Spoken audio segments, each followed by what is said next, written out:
बुज़दार की मैं एक एग्जांपल दे लूँ, प्रोटोकॉल नहीं लेना। सबसे ज़्यादा प्रोटोकॉल पंजाब के किसी सीएम ने लिया तो उस्मान बुज़दार थे, हमने अपनी आंखों से देखा हुआ है।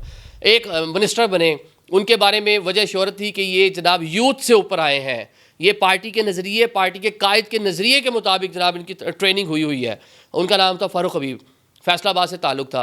वो साहब मिनिस्टर बनते हैं, वज़ीर ममलिकत इत्तलात और इशरियात बनते हैं। वो अपने इलाके में जाते हैं, उनके इलाके की गली में गाड़ियाँ जाने की जगह नहीं थी, 10 गाड़ियों के प्रोटोकॉल के साथ जनाब वो जाते हैं, जिसका खान साहब ने बाद में नोटिस भी लिया था।